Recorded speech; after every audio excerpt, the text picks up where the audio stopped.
So I like talking about farming. Well, Mother used to say that when I was a very, very little child, I used to say I came into this world to be a farmer. Well, I don't know how I said that, but apparently I did. I was lucky in that I never wavered in that lifelong wish to be a farmer. And I did become a farmer. I've had 2 farms. And of course loved it totally. I never thought it was just work, it was a labour of love. Actually, one of the books, you may have read it in the cafe where we eat, some of my books are laid out on a table. There's one of them called Mystic Apprentice, which is quite a good title really, Apprentice, because I learnt many lessons from farming. And that book is a sort of scrapbook of many articles and things I wrote in those early days when I was still young. But certainly, as I've already mentioned, one of the great lessons I did learn was God knows better than I do. Nature knows best, because like most young people, I was full of new ideas and thought I wanted to try out one thing or another. Gradually came to respect the old traditions and knowledge and realize that man proposes, God disposes, and there's something working behind the scenes all the time, a higher knowledge. Farming also taught me to work with attention. I never liked machinery, I never had any. I used to work by hand. And I'm old enough to remember the time when all farming wasn't mechanised, it was done by hand, it was all craft work, it was all hand tools, scythes and spades and sickles and things like that. So I worked like that, which helped me very much to be attentive, because if you're working with a hand tool and you're not attentive, you'll do it wrong. If you're working with an axe, for example, trying to cut a piece of wood, you need to be 100% attentive, then the axe will go where you want it to go. Otherwise, you'll make a mess of it. So it was a very good schooling for me to work with attention, which is exactly what I'm telling you to do now, to be attentive, you see, to be present. Unless we are present, you're simply absent. And when you're absent from the source of life, the source of wisdom, the source of everything, then we get into what we call the human dilemma, you see. You fall away from the presence of God, and that incidentally includes death. Because why do we die? We die because we're absent from God, you see. God is total life. Just, I tell you, if you come back to this silence, you see, this spirit, it doesn't die, does it? It's immortal. Now this is our natural home. And when we lose this, we fall into mortality. And then, of course, mortality dies. This is why we die. Die is the wages of sin. Sin is absence from the presence of God. So to find immortality, we have to come back to being present. To be present, we need to use our common sense and listen and look and actually be present, not just think about being present, but be present. And I suspect that if we really were present, then I'm not sure if we'd explode, but we certainly wouldn't be sitting as we are now. We might actually be moving from glory to glory.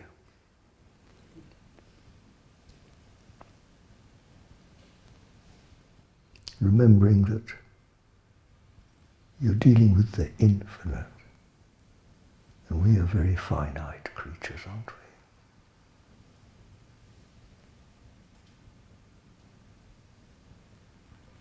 So just to come back to farming and the blessings of working with by hand tools, and I do recommend to any of you that are interested in this work to find a way of including in your life working by hand with attention, even if it's just drawing with a pencil and a piece of paper, actually listening to the sound of the pencil on the paper, or sewing, seeing the needle go in and out of the material, working precisely by hand. It's a marvellous exercise. which used to be very common years ago when everybody worked by hand. So there were two great lessons I learned here. Trust in higher authority, in something bigger than I was, and attention. And another very great lesson was to realise that I could walk across my earth without hurting it. My boots crushed the earth. And if you look carefully at earth and see the miracle of earth, the good earth, it's the crumb structure and how it's like a sort of crumbly cake almost. You put your foot on it, well, you crush it, don't you? It's like a giant putting his foot on a city, just crushing it. So you're doing to the homes of all the little creatures, you see, that live in the soil. I used to think to myself, why can't I be a fairy? Just dance over the soil and sit on the flowers. Why do I have to crush them every time I walk over my beloved fields? So I began to see that the first of pollution, you see, the first of problems in the world is me. It's not the government or plastic or chemicals, it's me. The base of the problems is here, it starts here with me. I am the destroyer, the creator, but also the destroyer of what I love. That sank deep into me as a young man. Of course, I realise this now, this is what we call sin. And we're all sinners, as is clearly spelled out in the Bible, but it's become unfashionable these days, but it's a very good word, and I commend you to take it on board. Because, you know, to progress in spiritual life, it's more really than accessing it or in some way getting it. It's a matter of letting go what isn't it. You know, we progress in life by making mistakes. So it's by recognising the error, as it were, the error of our ways, that we gradually come back to the right path. So to be humble enough to recognise that the fault is mine is a very good place to start with, rather than blame other people. It starts here, you see. Because when I am present, you see what happens? When I'm connected with this spirit, well, if I'm there, then at least if I'm lucky enough to have an audience of attentive people, some way we're all there, aren't we? The whole consciousness is raised, isn't it? I haven't done it. All I've done it is just by being more or less present myself, and just very simply describe it to you. And you're all there now, aren't you? Wonderful, isn't it? So it's all about raising consciousness. Raise the level of consciousness, then everything changes. Separation is no longer so separate. You begin to see things from a higher point of view. What previously was chaotic, disharmonious, sort of falls into place like a view from an aeroplane.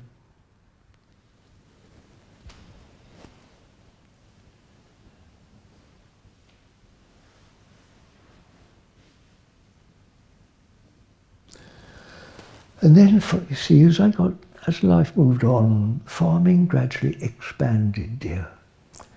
This is what happened to it. At first I thought of nature and animals, and my mind didn't go far beyond that. I've always felt a bit uncomfortable with other people.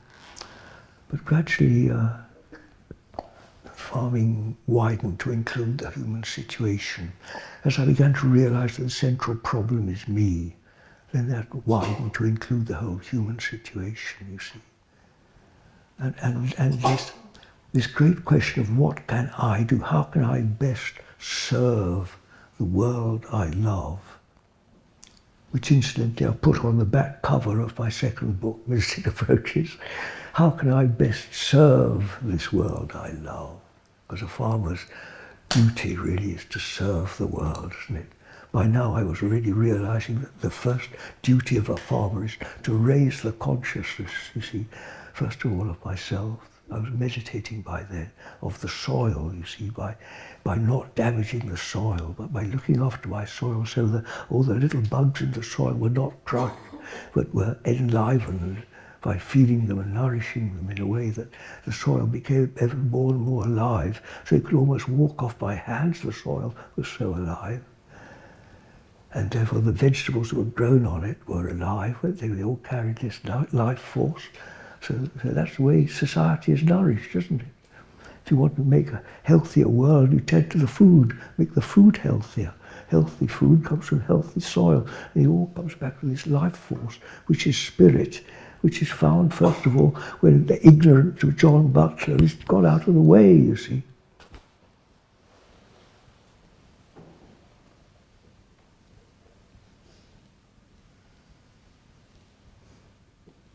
So farming widened here to become the work of prayer. And of course prayer, we start off with praying for mummy and daddy and whatever it is you love, but see, where does it end really? And what is prayer but the raising of consciousness, you see, up to this. And this really has what I call my work now. It grew from being a farmer. So I'm still think of myself as a farmer, it's just that the farm has expanded, you see, to become the whole world. And the work of farmer is this raising consciousness, or enlivening.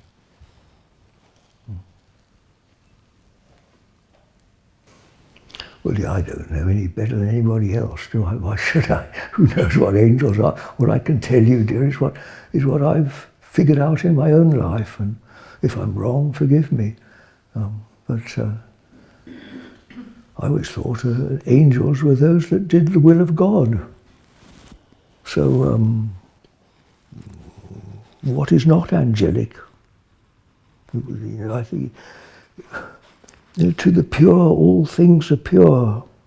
It's extraordinary how, depending on your point of view, you see, if your eye is... You don't see anything with these eyes, by the way. These eyes are just the eyes of mortality. These eyes see flesh. If you want to see reality, real reality, you've got to find the eyes of the heart. Don't expect to see reality with these things. Marvellous though they are, you see what the eye is capable of seeing. But the real sight is insight. Comes through the heart. Yeah. So understanding of all these things is not an intellectual process. It's more of an instinctive process. Obeying the will of God, well, what's that? I don't know what the will of God is, but I've got an inkling that what gets in the way is me. So the less of me, the more of God. Doesn't that follow?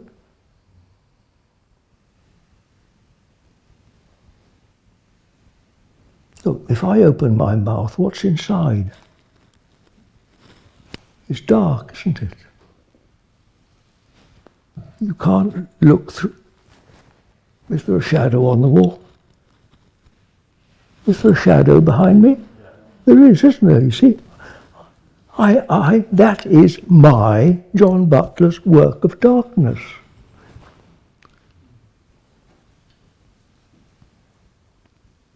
Now, if I was light, it wouldn't be like that, would it?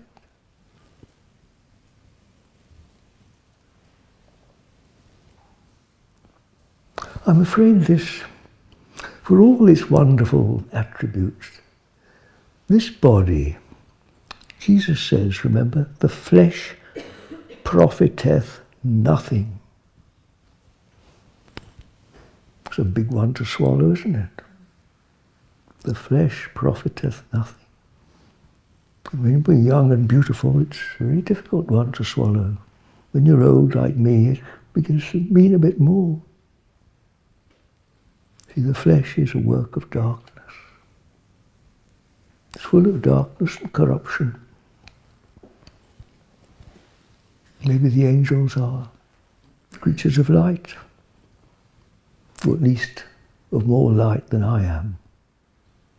Because I can't do the will of God, because I'm full of me, aren't I? Probably a bit less than I used to have when I was younger, but still plenty of it around. As far as we know, the rocks and the trees and nature is, at least it doesn't express me and as we do, does it? So maybe they're closer to doing the will of God. Maybe it isn't quite the will of God because they're infected with this disease of sin. They're also infected by mortality. In the real world, there's no death, no darkness, none at all.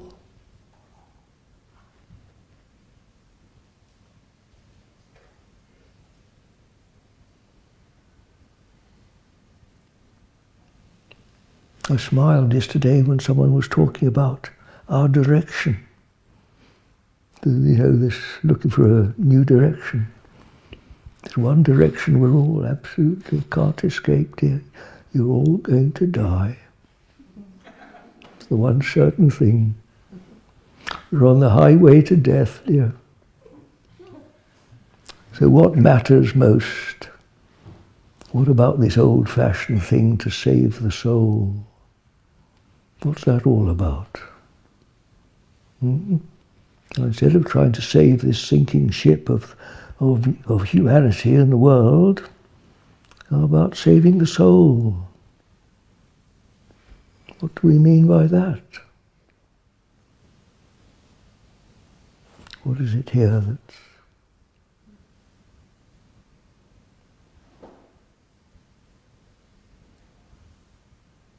We don't really see not what it is, it's beyond. It's beyond knowing. So we know higher, like what's the higher knowledge beyond this sort of knowledge we come to what's called faith. You can't see it, you can't hear it, you can't... We can, in the sense of standing under, we can understand it or have faith. That there is this higher reality, all-inclusive, all-loving, where we find our safety. And the angels are those that guide us, help us, support us in this life, the food that feeds us.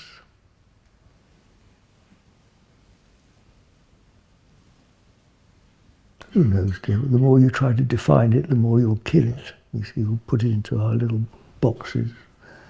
Don't try to define the real things. How can you define the infinite? It's like putting someone in prison, isn't it?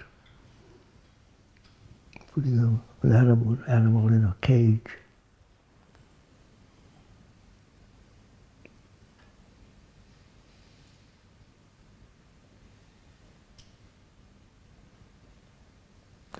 Just be still, be present, you see. You can rest in it. It's beautiful, isn't it?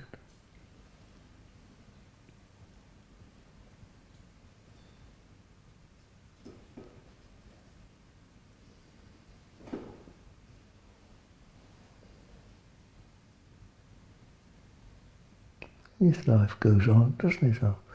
We're breathing, our hearts are ticking, our eyes are blinking,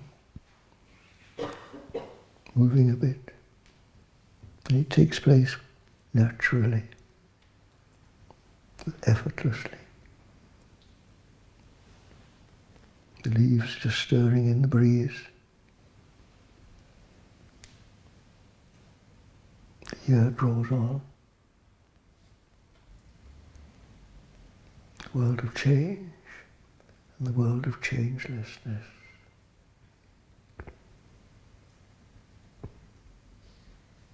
The world of separation and the world of one.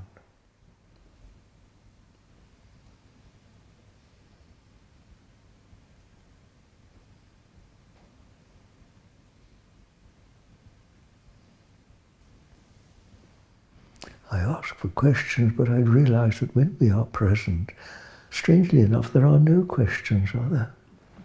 No doubt and no questions. Extraordinary, isn't it?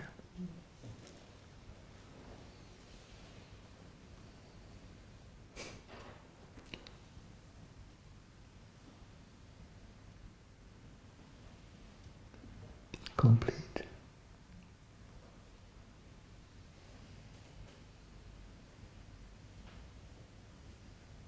So it's just practice, yes.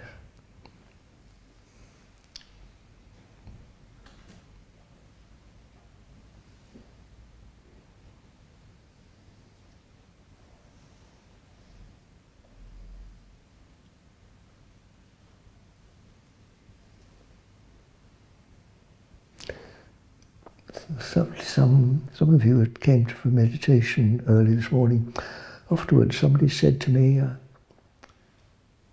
thank you for holding us, or something like that.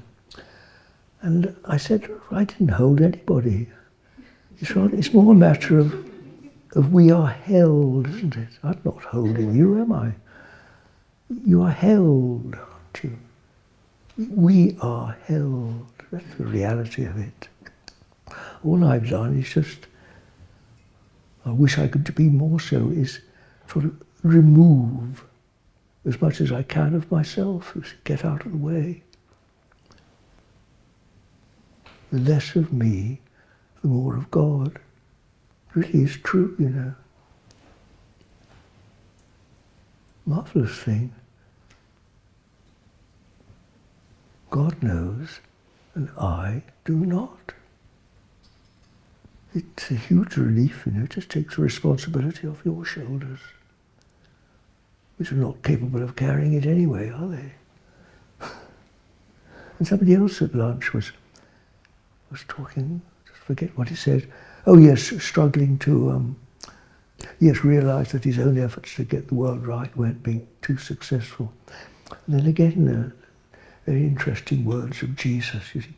Without me, in other words, without this presence, ye can do nothing. Isn't that true?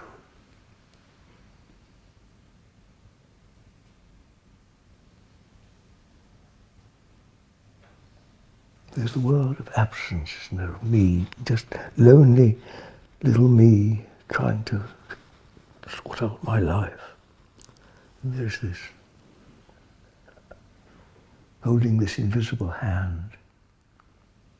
And immediately it's in more capable, greater hands. Without me, you can do nothing. And as this has sunk into me more and more, so I've come to trust ever more in the work of what is prayer, which is just simply living your life. I suppose as much as one can, just, as it were, shelving the responsibility.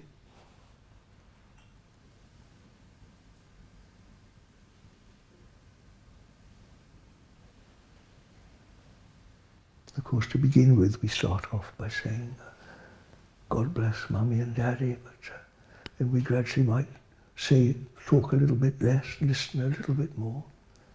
Then you come to realise that actually being in the presence of God then just removes the obstacle.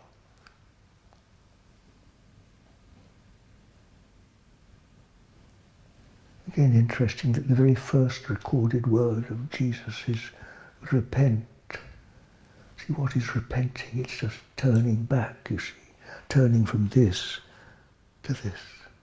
Turning back from the presence of me to the presence of God. And then it all begins to fall into place, and you understand why the world is as it is, and what is the most effective way of dealing with it is to turn back to God, and it all falls into place there. You understand the human condition and of course the consequence of that upon the world around us. Nature red and tooth and claw, everything killing and eating everything else.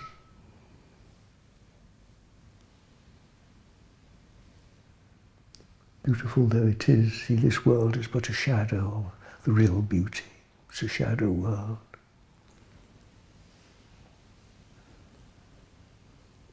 At first we don't know any better, and it's of course a wonderful world, but it's a shadow world.